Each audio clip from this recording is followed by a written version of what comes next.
Welcome to Sweet Life Beat Life. We hope this video helps. In this video, I will explain how to make waffles. First, let's gather our ingredients. You'll need about 1 1/4 cups of all-purpose flour, 2 tablespoons of sugar, 2 teaspoons of baking powder, and a ½ teaspoon of salt. For the wet ingredients, grab 2 large eggs, 1 cup of milk, and 4 tablespoons of melted butter.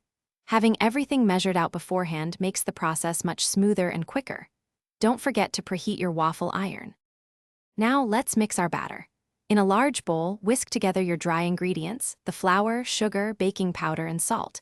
Make sure there are no lumps. In a separate, smaller bowl, lightly beat the 2 eggs, then stir in the milk and the 4 tablespoons of melted butter. Once both mixtures are ready, pour the wet ingredients into the dry. Stir gently until just combined. Overmixing can lead to tough waffles. A few small lumps are perfectly fine. With your batter ready and waffle iron hot, it's time to cook. Lightly grease your waffle iron with cooking spray or a brush of oil, even if it's non-stick. This ensures a perfect release. Pour about 1/2 to 3/4 of a cup of batter onto the center of the iron, depending on its size.